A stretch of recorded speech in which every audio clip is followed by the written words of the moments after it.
कर दिया जाए जिससे आप बच सकते हो? सोचो आपको क्या मिल जाए? एक ऐसा शब्द बोल दो जिससे आप निर्भय, निश्चिंत और निःशोक हो सकते हैं। एक बोलो कि ये मिल जाए तो मैं बिल्कुल निश्चिंत हो जाऊंगा और आज से कोई कामना नहीं करूंगा।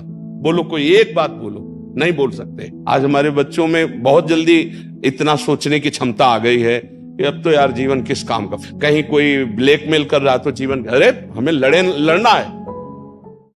ये जो बच्चा बोल रहा है कि हम भयभीत हो जाते हैं, हम शोकित हो जाते हैं, हम आगे, ये नकारात्मक सोच ही तो है। क्यों है? क्योंकि आधार नहीं है। आधार हो तो फौरन उसकी काट है। भगवान है ना, प्रभु है ना, ऐसा कैसे हो सकता है? हम उनका भजन करते हैं, हम उनके आश्रित हैं, ऐसा कैसे हो सकता है? महाराज जी, ये तो सोच रख लिया और इससे हम पार भी हो गए। महाराज जी, फिर जब असफल हो जाएं उसके बाद हमारा क्या मान्यता रहनी चाहिए? सही बात पूछो तो जब आप ऐसा करोगे तो असफलता में सफलता का ही आनंद अनुभव में आएगा। सकारात्मक सोच ही जीवन का सुख है। नहीं तो दुख और सुख और जय और पराजय ये टिकाऊ नहीं है। जैसे दिन टिकाऊ नहीं है, ऐसे रात टिकाऊ नहीं, ऐसे सुख टिकाऊ नहीं है, ऐसे दुख टिकाऊ नहीं। कोई सदैव विजयी नहीं रहता, कोई सदैव हारता नहीं, कोई सदैव सुखी नहीं रहता, कोई सदैव दुखी नहीं रहता। ये क्रम चलता रहता है। दुख के अवसर पर हमें हमारे विचार बचाते हैं हमको। अभी हम अपने विचार में अपने को बीमार मान ले तो हम कल से आने लायक नहीं रहेंगे। ध्यान रखना, हम आज अब भी नहीं मानते कि हम बीमार हैं। तो हमारी निगेटिव सोच जो है ये बिना भजन के नहीं जाएगी। और अगर ये बनी रही तो अरबों रुपया हो, खूब बड़ा पद हो, पति, व्यवस्था, पत्नी, सब कुछ हो, लेकिन नकारात्मक सोच तुम्हें चैन से नहीं रहने देगी। पक्की बात मान लीजिए। इसको सुधारना है तो सत्य पे आइए, धर्माचरण कीजिए, पवित्र चरित्र रखिए और नाम जप कीजिए। आपकी सोच बदल जाएगी।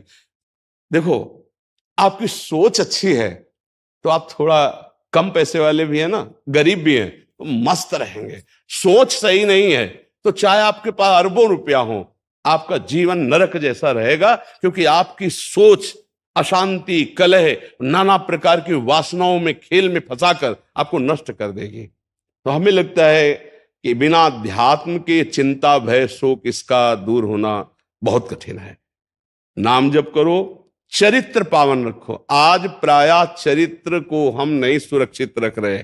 ये समझ लीजिए कि चरित्रवान के पास ऐश्वर्य चरण चूमता है। चरित्रहीन चाहे आप जितना धन एकत्रित कर ले, शांति और सुख का अनुभव नहीं कर सकते। अब ये बात शास्त्र की और संतों की मानना स्वीकार करो तो अभी आनंद की अनुभूति हो जाए। हमारा चरित्र देखो, हम राम चरित्र गाते हैं। राम जी रघुवंश में प्रकट हुए और रावण उत्तम कुल पुलस्त करनाती, ब्राह्मणत्व उत्तम कुल पुलस्त करनाती, लेकिन चरित्रहीन हो गया तो राक्षस कहा गया। समझ रहे? चरित्र गाते हम, राम चरित्र गाते हैं। मां केवल अंतर है नहीं, वही बड़ी रा उसमें भी लगी हुई है। रा वह रा मां, वही भगवद अंश है, जय विजय और कोई दूसरा नहीं है। ये लीला करके दिखाया कि एक चरित्रहीन हो गया तो राक्षस है, चरित्रवान तो वही भगवान। सब में भगवान है, वही अब लीला कर रहे। देखो, हम अपने चरित्र को पावन रखें, हम धर्म से चले, नाम जप करें तो अब कहीं भी आपके अंदर नकारात्मक भाव आपको परास्त नहीं कर सकता। यह हमारा अध्यात्म का अनुभव की बात है। नहीं तो क्या कर दिया जाए जिससे आप बच सकते हो? सोचो आपको क्या मिल जाए? एक ऐसा शब्द बोल दो जिससे आप निर्भय, निश्चिंत और निःशोक हो सकते हैं। एक बोलो कि ये मिल जाए तो मैं बिल्कुल निश्चिंत हो जाऊंगा और आज से कोई कामना नहीं करूंगा। बोलो, कोई एक बात बोलो। नहीं बोल सकते, क्योंकि एक के साथ हजारों बातें लगी हुई हैं। एक केवल वो है कि परमात्मा मिल जाए तो फिर सब पूर्ण हो जाए। जिसके पाने के बाद कुछ पाना बाकी नहीं रहता, जिसके जानने के बाद कुछ जानना बाकी नहीं रहता, और जिसको अनुभव करने के बाद कोई भय नहीं रहता। 5 वर्ष के प्रहलाद जी हैं, त्रिभुवनपति हिरण्यकश्यप है, सकारात्मक सोच है, मेरा हरि मेरी रक्षा कर रहा है, बाल बांका भी नहीं कर पाया, नहीं कर पाया।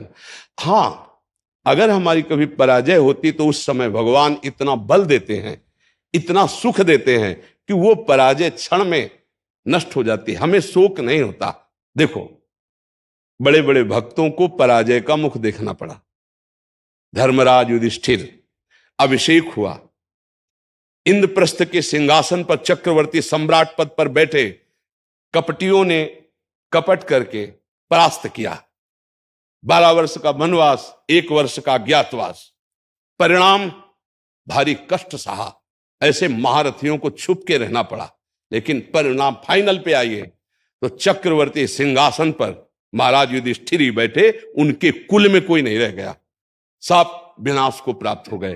तो हमें लगता है धर्माचरण, भगवद आश्रय, पराजय कभी होती भी है तो वो विजय की ही आशा पुष्ट करती है, और भगवान इतना बल देते हैं कि पराजय उसे दुख नहीं दे पाती है। तो इसलिए हमें नाम जप करना चाहिए, भगवद आश्रित होकर के अध्यात्म को समझना चाहिए। आज हमारे नवीन बच्चे अध्यात्म को नहीं समझ रहे, तो बड़ी आचरण में बड़ी अपवित्रता आ चुकी है। आप देख लीजिए कैसे कैसे गंदे अपने जीवन को इन अवगुणों से युक्त कर लिया गया, व्यसन, व्यभिचार।